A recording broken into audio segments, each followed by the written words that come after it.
Okay, there we go. So this broadcast started.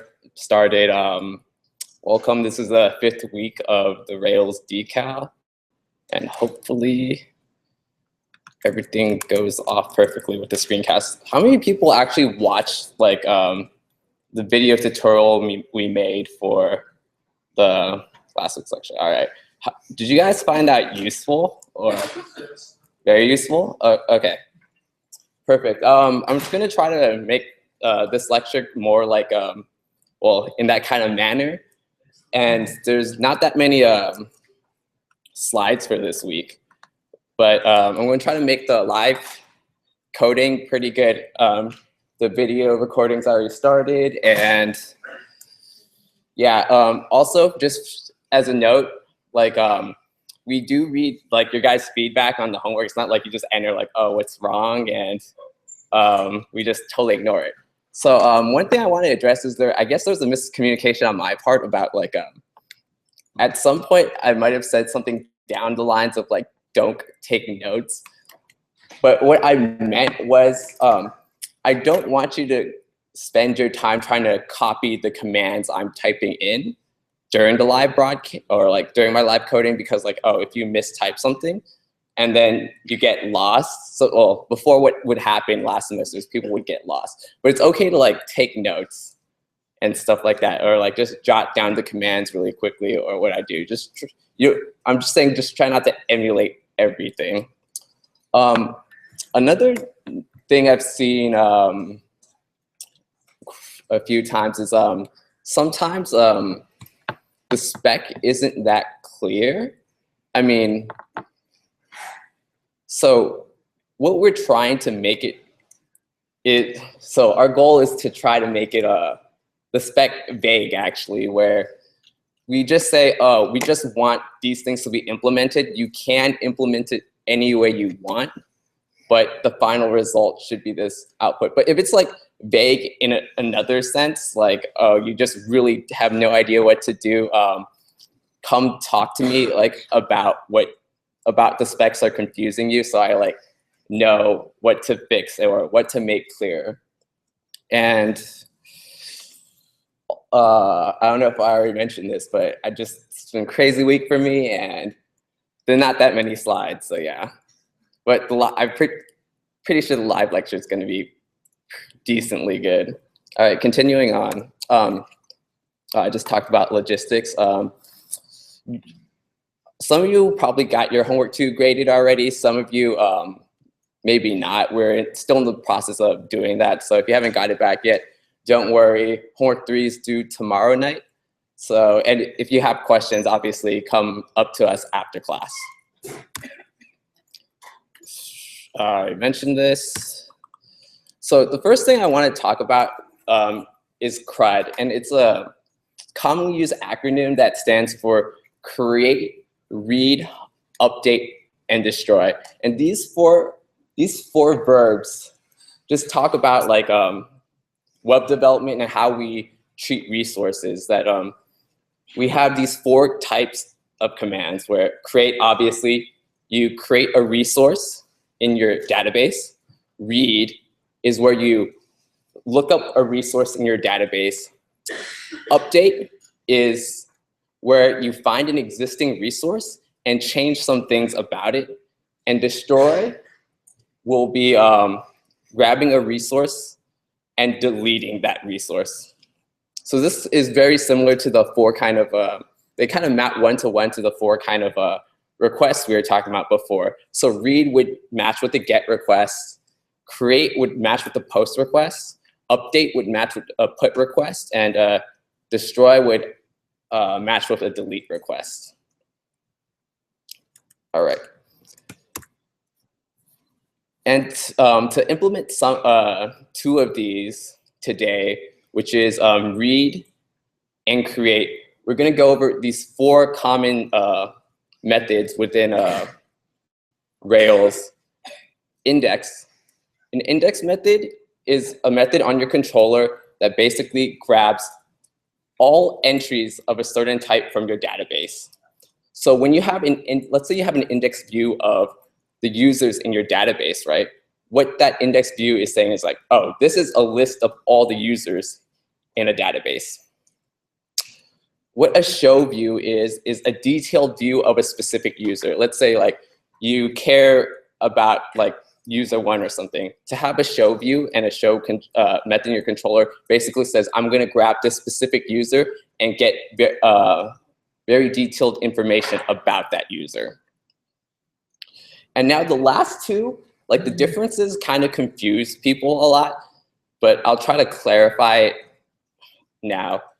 First, a new page and the new function on your controller leads you to a form for you to fill out to create a new object, while create is the endpoint that is hit to actually create the object. So let me try to clarify that a little more for you guys. So if I were to go to a new page of a user, right, I would basically make a GET request to a new page because all I'm doing is grabbing a form, right?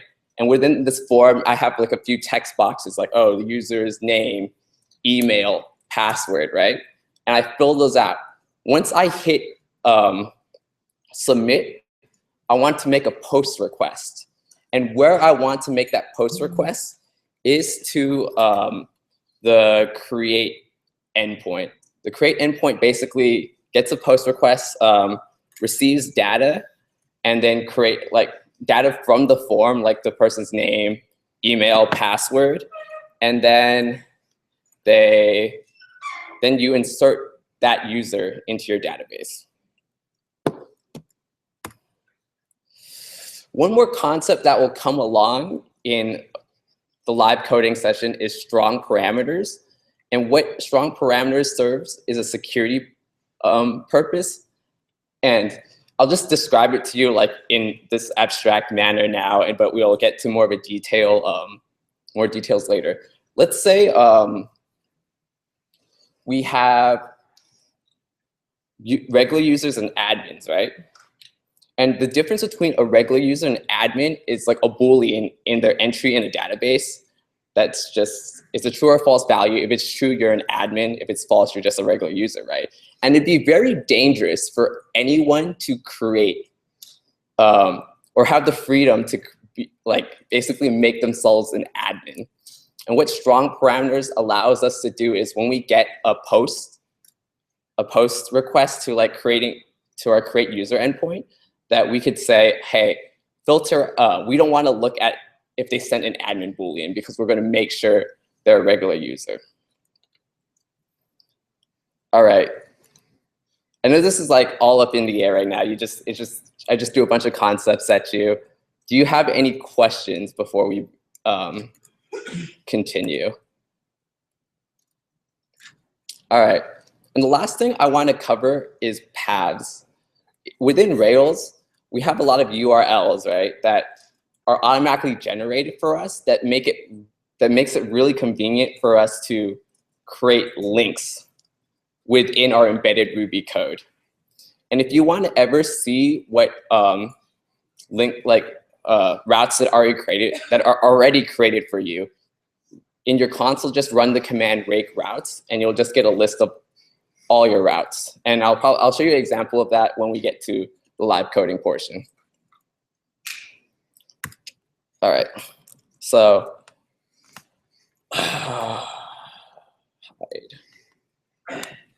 this is where I'll start. Clear that out. I'm gonna create a new Rails, I believe this is like lecture 5. So if you guys recognize, this is the, is that big? Is that, can you guys read that or do you want it bigger? It's good? Okay, so Rails new creates a new Rails app, automatically generates all this stuff and runs bundle install.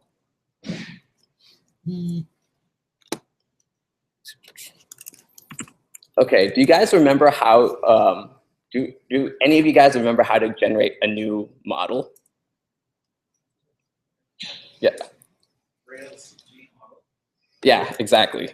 So if I do the command Rails G model, it will basically run a script that will create a model for me with, well, it first has to know what kind of model I want to create, right? So Rails G model, user, and I want 2 fields on it. Name, which is a string, and email, which is a string. This inline command will basically generate a migration for me to create a users table and create the model user.rb for me in my models folder. So press enter. Note that something messed up. Oh, I know why. I'm not in my Rails app. So I forgot the cd in to that. And then I'm going to run the same command. No, wait. And if you look at this, it creates the migration file. If you remember from either lecture or the video cast, what a migration is basically instructions to change the database, right? Even though I created the migration file, my database still doesn't have a users table or the columns name and string. And to actually make those changes to the database, I'm going to run rake db migrate.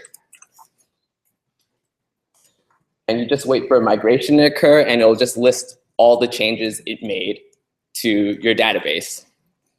So with this, now if I go to my Rails console, Rails C is my shortcut for it. I could type in the class user, and it'll say, oh, I established a connection with my database. And then I could say u equals user.new, u, and basically it has ID created and updated at are defaults that are given by Rails, but then it has my own custom fields that I define. If you remember, I did name string, user string, but currently those are empty. And let's say I want to change the name to be Howard, and I want to set the email to howard@howard.com. I could do u.save, and it'll insert this Ruby. Currently, it's just a Ruby object in my Ruby environment, right? And when I do u.save, I will make a transaction within my database, insert a row in the users table with my name and the email Howard@Howard. And then when I do user.all, I make a query for all the users, and that's, since there's only one user in my database, that one appears. So this is all review from the topics that were covered last lecture. So what I'm going to do now is create a controller, Rails G controller, which is the same kind of, it follows the same kind of logic for generating models, except I'm going to generate a controller this time, and I'm going to call it users.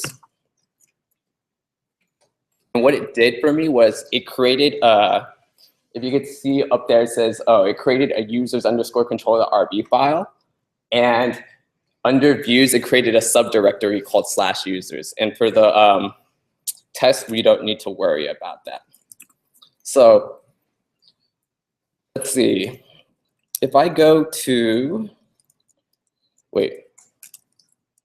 Who remembers from what I just said about 10 minutes ago what index was? So I heard somebody, but yeah, exactly. So I'm gonna say, I'm gonna change directories into my, oh wait, you know what's better? As an example, I'm gonna pop open text editor and say, okay, so this is my whole entire Rails application. If you can't see it right now, I'll just describe what I'm doing to you. And if you want to relook at the webcast, you could see in more detail what I'm exactly doing. But I'm under lecture 5. I go into app, and under apps is my controllers, right? I just created a users controller. So if I go to controllers, I should find my users controller file. I described this controller, but currently it's empty. And I just said I wanted to define the index. Okay, and what was said earlier was that index basically gets me all the users in my database. What Ruby command would I type to get all the users in my database? Yeah, exactly, user.all. So I'm going to save it at an instance variable called @users equals user.all. So this will give me a query for, this will evaluate to be like a list of all the users. I'm going to store an instance variable. And it's storing it in an instance variable. What it allows me to do is put it in a view. So if I go to my views folder, go under users, there's no view in there, right? And what I want to do is create a view. And if you remember from, I believe, lecture 2, that if I define a controller method called index, what it's going to guess is that I'm going to render the page under the users folder of the views called index.html.erb. So I'm going to say new index.html.erb, and just going to put something like hi. I'm not going to show the users just yet because there's one thing we still have to do. So my controller knows how to render this view, right? But it still doesn't, like, when I make a request, it doesn't know how to handle a request. So what I'm going to do is pop open my routes.rb file. It's under configs, right? I'm going to delete all this commented out code right here just to make it simpler and say get users to users hashtag index. So what that's saying is if I go to /users, I'm going to users, the index method of the users controller. So let's see. One thing I need to do is start up my server. So I'm going to say Rails S-P 4000. So Rails S stands for Rails server, right? -p is an argument I gave it just so it could run on localhost 4000, because currently I'm running something on 3000 that I haven't yet turned off. So if I go to localhost 4000, this is my Rails app. I defined a /users endpoint, and it goes to my users page, right? Now, right now, everything on this page is static. This is nothing interesting is happening yet, right? But if you remember from earlier, in my controller, I stored all the users in the @user variable, right? Now what I'm going to do in index.html.erb is I'm going to list all the users.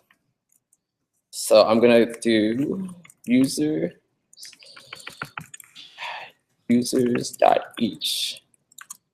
view.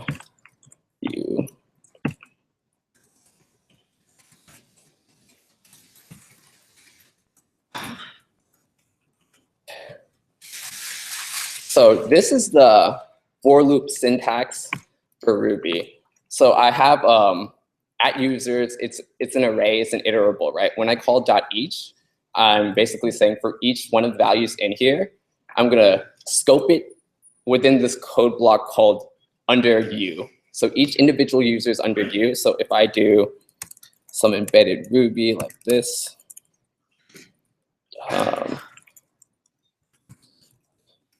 view.name, I access the name attribute, and I could just do that for email, and I forgot the closing p tags.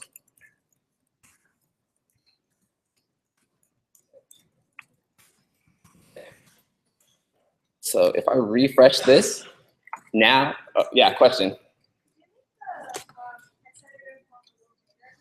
Oh yeah, of course.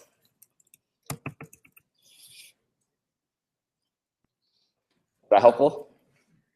Okay. So now what it did, you could see that there was one user in my database, right? It was my name and email, and now it shows up on this page. This page made an access to my database. So if I were to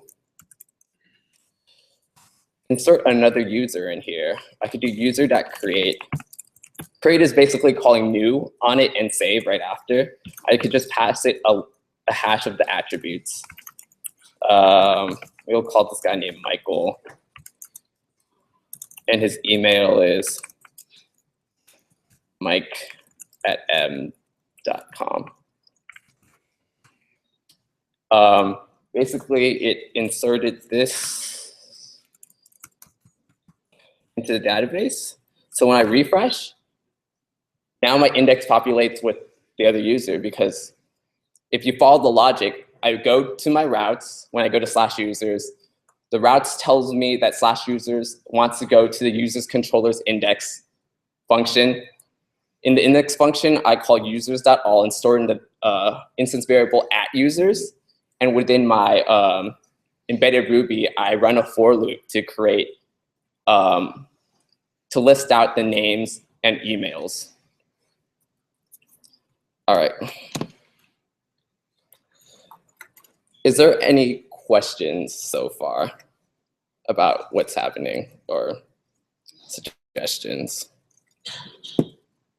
Yeah. I noticed that the migration files have a very large number in front of them that's obviously automatically generated. Yeah. So if you wanted to create a model, like, not via terminal, but just like define, you would have no way of generating the migration file. No, you could still, you could handwrite the migration file. Nobody does that because it's a pain. And what the number is that's generated in front of your migration file is actually a timestamp. Because migrations are deltas, right? They're changes to your database. It would make sense for you to list them in sequential order. And that's why the timestamps will like naturally list the files in descending, or like basically as time goes on, it's lower in the migrations file. Yes. Yeah, of course. Okay. So now I have a way to show all the users, right? Let's say I want to get to a detailed view of a certain user. I'm going to define something called, I'm going to define this endpoint, users/:ID to users #show. And I'm going to explain what's going on right now. So I created this endpoint that recognizes /:ID. When you have a colon in front of this string, Ruby, the router will say, whatever comes after the user slash, we're going to store in the params. If you guys remember using the params hash when getting requests to like populate information on your views, we're going to store whatever comes after the slash into the params hash under the key ID. Does that make sense? Like we have the params hash map. Whatever value comes after the slash will be the value that's under the key ID. So hopefully this will make more sense when I define show. So I want to query for a specific user. I'm going to say @user. I'm going to create an instance variable to store the user, right? Will equal user.find. If you remember, find basically makes a query on the ID, given an ID, right? But what ID am I looking for? I defined an ID in my URL that's within my URL user/ID. I could grab what the actual ID is by using params :ID. So under the key ID, params will find the user's ID number, and we'll actually make a query for it. So I defined a controller method for it, but last thing, and I already have a route. So the last thing I need to do is figure out how to render a view. I have to go to my views, go under my users folder. I'm going to create a new file called, it should match the controller's name. So I'm going to do show.html.erb. And what I'm going to just put in it is a simple name. If you remember that Ruby syntax, that I could just say @user.name. We're just gonna copy this line down @user.email.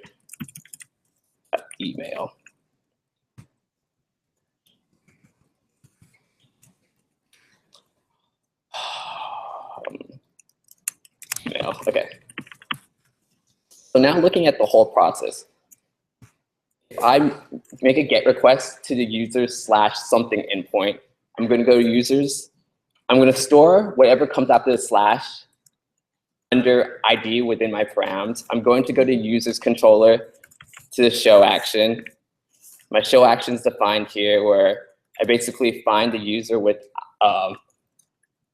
the ID that I just passed it, and I'm going to render this view that should show the user. So let's test to see if this works. So if I go to user/ID1, it goes to me. Do you guys get what's happening here right now, or is there a part in the process you're confused about? It's all clear so far. So hopefully it makes sense that I stored 1. What comes after the slash is a 1.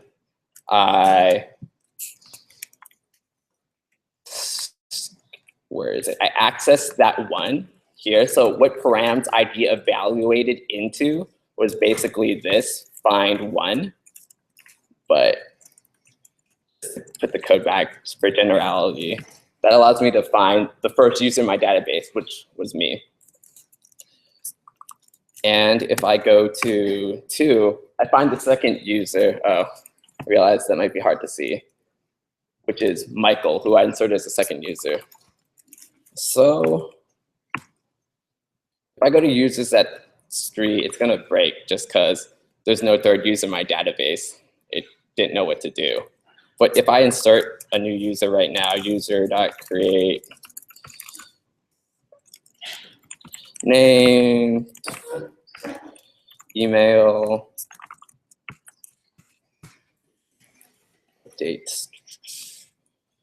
If I go to /3, it should go find the third user in my database. And on my index view, I should find this third user. Yes. Yeah. So it's just a combination of what we learned before, just storing the result of making a query for whatever is passing the params as the ID, and storing it to the instance variable @user. Okay, now it's interesting because I'm able to grab things from my, using this web page, I could grab things from my database yet.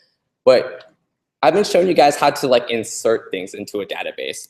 So like, I mean, it's cool that you could grab this information, but if you have to enter everything through the console, that's like, I don't know, it's just a pretty crappy website. So I'm going to show you how to create a form to create a new user. So I'm gonna go to my routes. I'm gonna find a route called users/new to users #new. So what this is gonna do is whenever I get a GET request to /new, I'm gonna put this up here actually. /new, it's gonna go to users controller's new method. I'm gonna go define that right now. Define new. I'm going to say @user equals user.new. And this might not seem to be like, it seems like it's not doing anything right now. When I create the view, it's not gonna make sense at first, but it'll get clear as we go along. So I go to my views, new. Since this is a new method in my users control, I go to new.html.erb.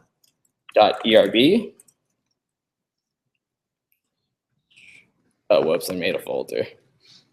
Delete, yeah, to trash. New file, new.html.erb. And I'm gonna say this, create new, just making a header just to distinguish the page, right? And I'm gonna show you this new method called form4.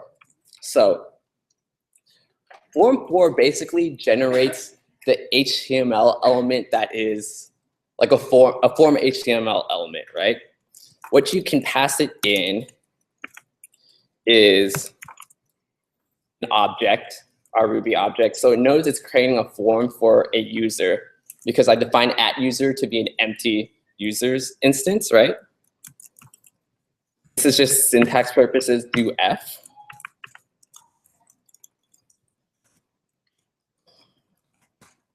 I'm gonna say name.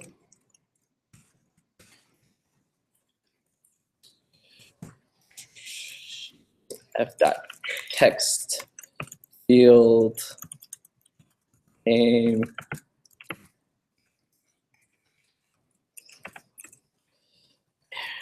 Do the same thing here.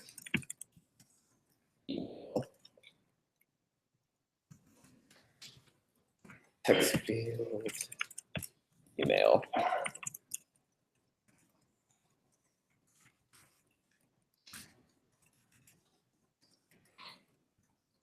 Okay.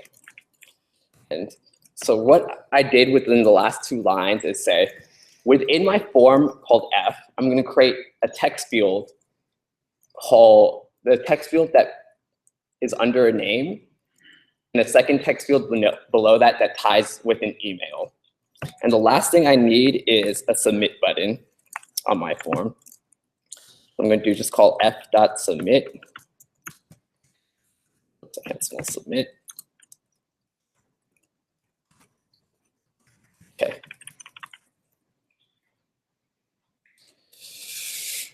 This theoretically should work if I go to user/new. Right here, I'm just gonna back out just a little bit. So I know, like, I didn't style any of this, so it like looks like crap. But what this piece of code, form4, you can look at it in the webcast, and it's the same code that's going to be in your homework assignment that I wrote and like annotated for you guys.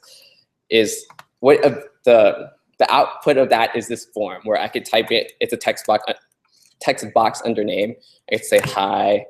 My email is hi@hi.com. So what happens when I try to create the new user? Can anyone take a guess? I mean, it's totally fine because, I mean, you have no reason knowing, but it shouldn't work. Because what it did was when you submit a form, if you remember, most forms, the default thing to do is to create a post request, right? And it says no route matches post/users. How did it, one question that should pop up is, why did it try to go to the /users endpoint?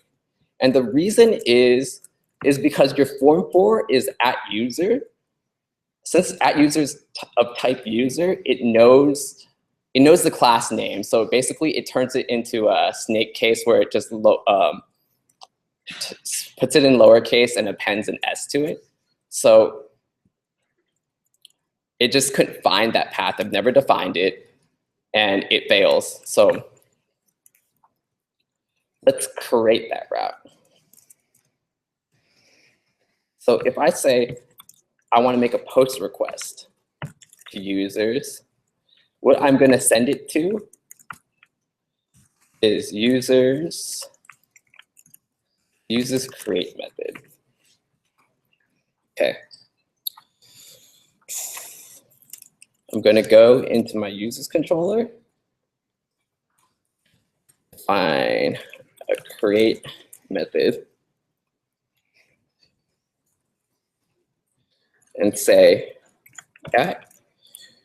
@user equals user.create user params. I'm just going to leave that there right now. And you're probably wondering, what is user params? you guys remember, before I was talking about something called strong parameters. What uses params is a way for me to define strong parameters.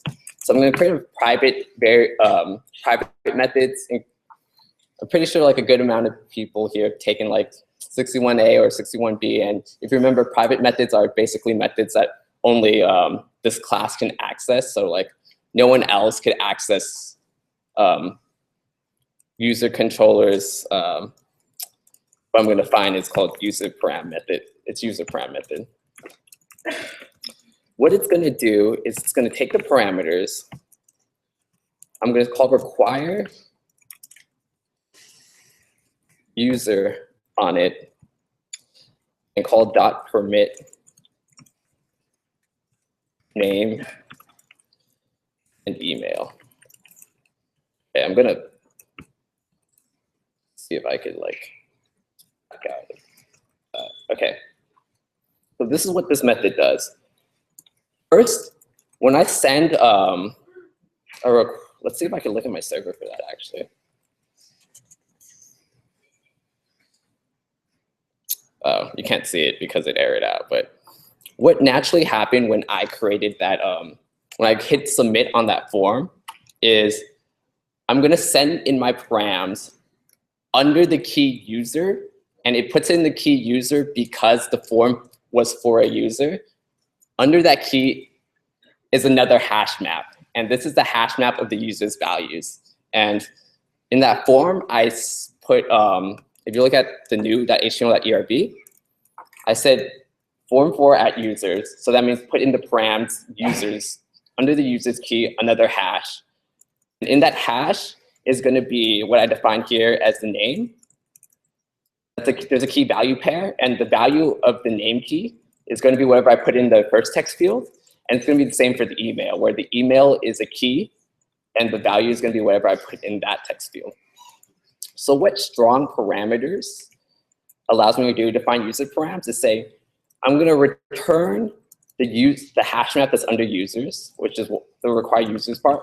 And then calling .permit says, I'm going to filter out all the keys that aren't in the following list. And basically, I'm saying the only thing that's allowed, the only key value pairs that are allowed in this new hash map is going to be the name and the email.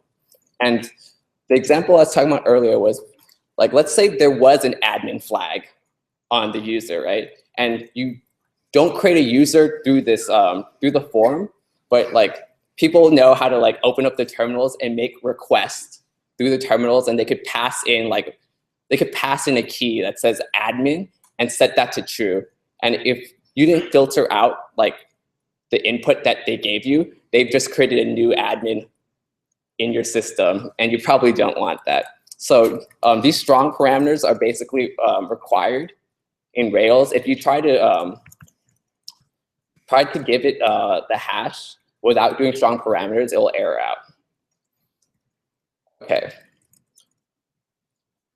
Do you guys have any questions so far about what I just said? Yeah. If you get only one of those? No, it'll error if you do something like this. If you call params, like, you know how you get the params hash, right? And if you just pass the params hash, it's gonna say, oh, we're trying to make a database insertion, but we haven't like cleaned out this, we haven't cleaned out this, whatever hash I'm getting back.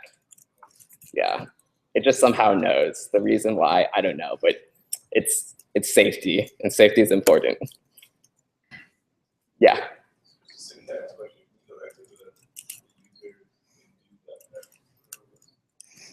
Sorry, do what?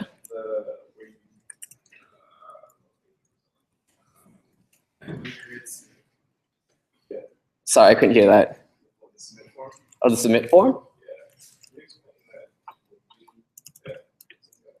Okay, so basically, there's a type of syntax within Ruby called blocks. It's just basically handing it, it's think about it similar to a for loop,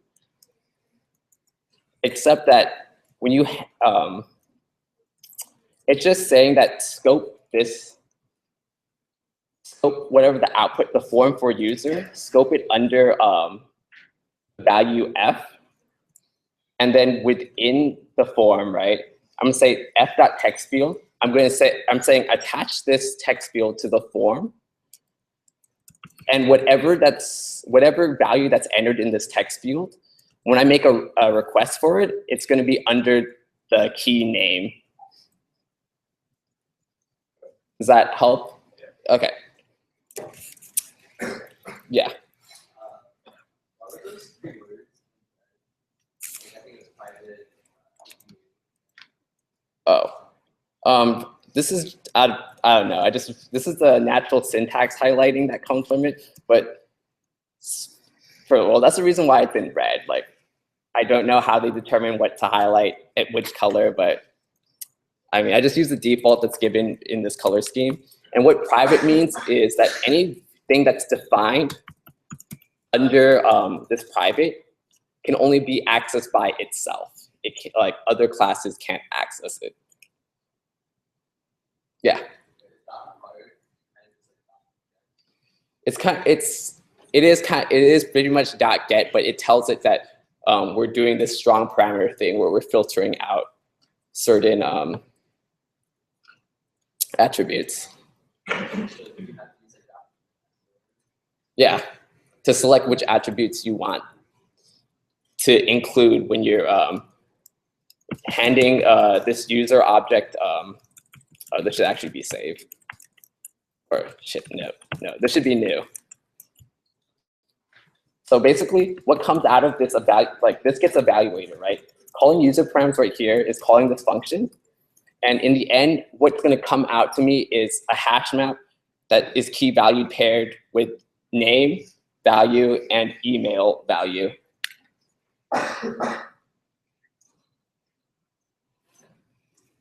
Okay. Yeah.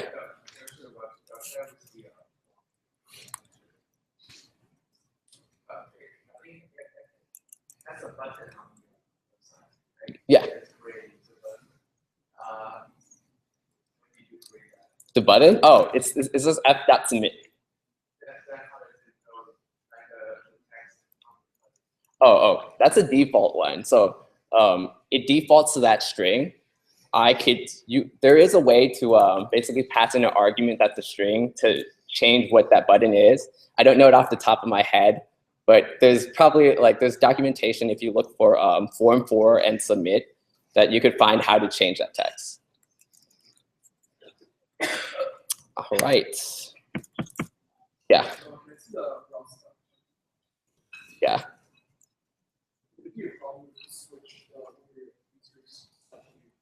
Yes, there would be a problem. So what Rails does in its routes files, did you notice that I actually switched them at the beginning? So it's important because if I do it like this, users / ID, when I make a request, it goes sequentially through my routes file, right? So it doesn't match users, right? But users / new matches this one. So what it's gonna do is it's gonna call my show function, but pass into my find argument the string new, and it's just gonna error out. Let's make sure that actually happens. /new. It doesn't know what to do. So it attempted to find the user with ID new, but since there's no such user that's like that, it doesn't work. So the ordering of this actually is important. And after that, it gets fixed. Yes. Do you go through the body under user params? Which method? The user params method. Like you were mentioning that it checks for commit, it checks something. Leads us to what is check-in and how is it making sure that's specific. Okay, so you could think about it like this. I don't know if this is how it actually works, but I'm gonna take a guess of what kind of logical progression it goes through. So params is originally a hash map, right? And within when I submit my form, it's gonna have the key user, and the value of that key is another hash map.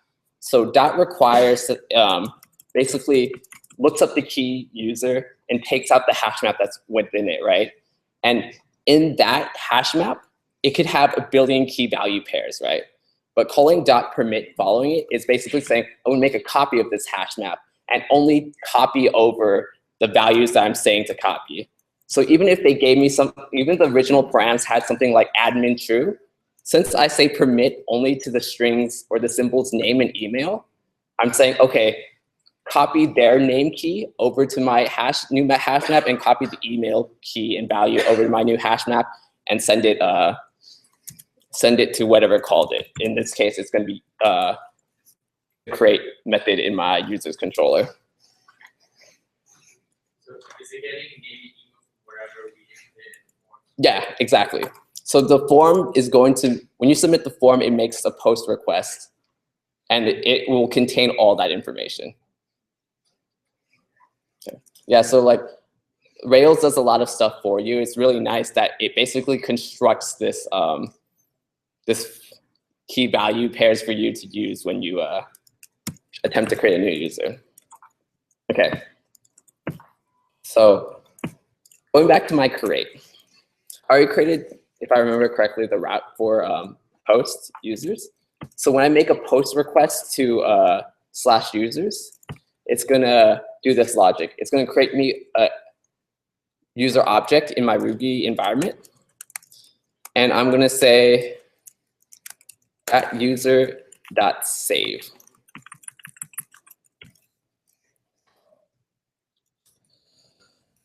So let's see what happens first. I have my new form, right? I'm gonna create a user that is hello emails world or world@d.com. And when I hit create user, it doesn't know what to do actually, because it doesn't know where to redirect the page. But more importantly, the request went through. Even though like it didn't figure out the template, calling @user equals user.new and calling save, it'll run that logic first. You get your new user inserted into your database. It just doesn't know where to redirect the page, right? So if I just call, because like I don't have create.html.erb defined for me, but I mean, I don't know what I would do with that. I mean, like what that would show. So I'm just gonna right now redirect to index. So when I do user/new, I'm gonna go hi I@b.com, create use, crap. Didn't work out. Commit transaction. Oh.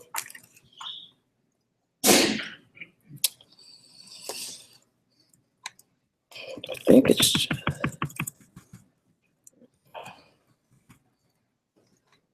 let me just refer to my trusty notes on where I screwed up.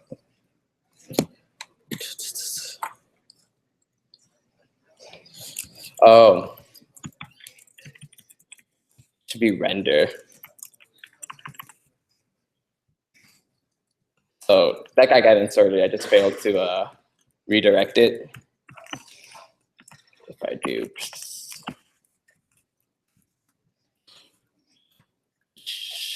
oh, no method error and uses I create that each node classes uses that each do. Okay, this is awkward. That's not ending up correctly, but I'm gonna get back to fixing that later, because the thing I want to talk about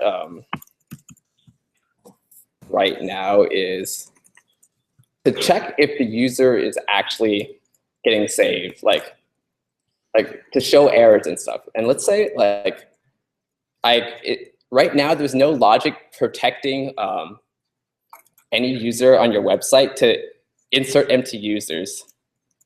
So what I mean by that is there's no validation. So when I do this form, even if I do empty parameters, I'm gonna just pop them in the console really quickly. user.new. I need to save that. U equals user.new. And make that bigger. You have user with empty fields, right? If you do that u.save, begin transaction rollback. Awkward. This is your homework. Lecture 5. ALC user u equals user.new u.save. It's going to commit the transaction. And when I do user.last, this basically makes a query for the last user that was created. It's going to be just some empty user with nothing is name, nothing is email, right? So what we want to do is prevent that from happening, where we have like validations that say, hey, you need to have a name. And where we're going to do that is actually in the model. So if we go to my text editor, models, use the RB. So this is like the first time we're actually touching the models. And what I'm going to do is insert this line of code. Validates name, presence, true. I'm going to break this down. So validates basically says before save, make sure the following is happening.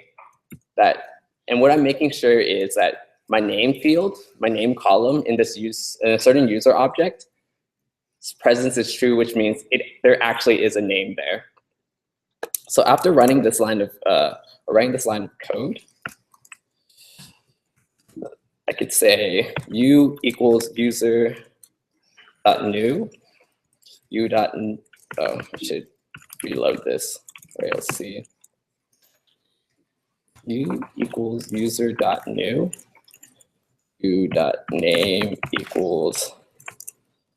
I'm trying to not give it a name. If I call u dot save on this, it says, if you see right here, it says false right here. It means it failed to insert itself into a database, and the reason is I put a validation on the user that says, hey, you need to have a name. Is there any questions about this? So, yes. Say that again? You could check for other things too. Only prepared presence. I don't know all of them off the top of my head, but like if you just go search up like Rails validations, right? You can find the first thing that pops up is you could find it, like it's pretty obvious. I just copied this one right here. They first gave us presence is true, right? They have other validations, like if you know what regex is, like when you insert an email, right? It should have a valid email regex. You could put that as a validation. You could put length validations on passwords. All that is like documented here. And like they also have really cool things like uniqueness checks, where like let's say you're like building something like Twitter, you have handles, right? And your handles have to be unique. If you just go down this sidebar, you could say, oh, uniqueness. And let's say I had like a handle field on my user, I could just say, oh, uniqueness true, and it'll do all that logic for me. Okay, are there any more questions? Yeah. You had said you got saved name, would it tell you like why? Let's see. Right here, it'll tell you record invalid, validation failed, name can't be blank. It'll give me the error code and like what the error is coming from. But if I just did like u.save, it'll just say false, but it won't tell me why. Okay. Now going back to my create method, do you remember what type this returns? Dot save, like what yeah, what is the return type for the save method? Does anyone remember? Yeah. What? Yeah, it's a Boolean. So this is how I would say most people do validations on for creating stuff. If you do if user.save, I'm just gonna write some logic right now that I'll explain a little later. Redirect to @user, else render new. Okay. So, oh, and it's very important within Ruby, in case you haven't found out yet, that your if-else clauses have to have an end after them. But right now, what I'm about to do is I'm going to go to /new page, and we're going to try to create an invalid user. Do you see what happened? When I had an invalid user, it redirected me to the new page. And within that logic, within this control logic, it says if user.save, which was false because it attempted to save a user without a name. I didn't hand anything into the name hash, it returned false. And I called render new. And what it's going to do is say, oh, I'm going to render the new page under my user's controller. Does that make sense?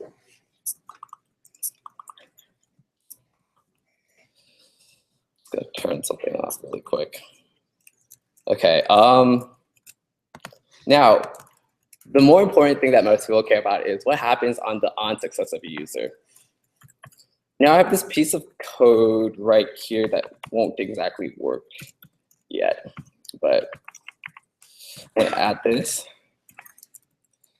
as a user, and I'm going to show you what happens first. Yeah, I'm just going to say IE@b.com,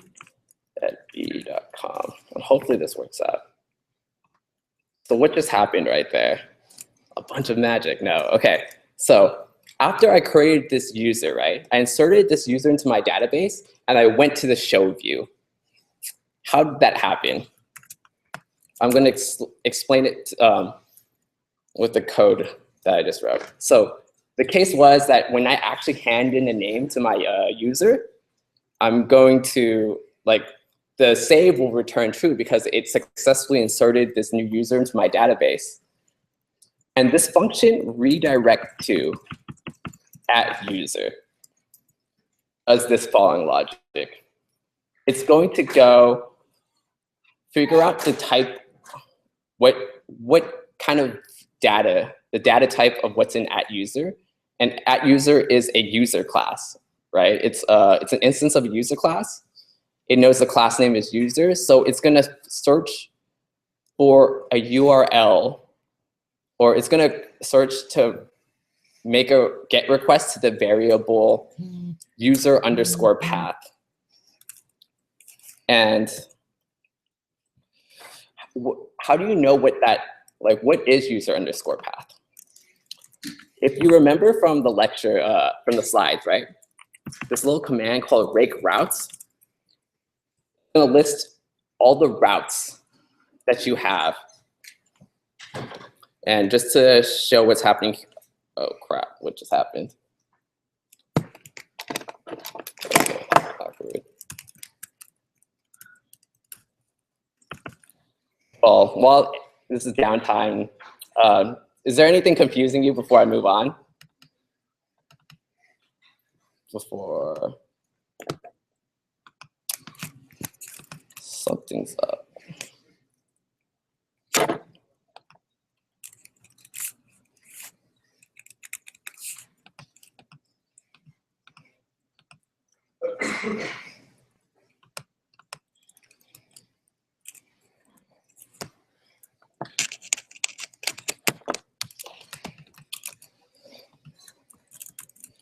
Well, this is awkward. Seems like my computer crashed. I'm just gonna force shut down and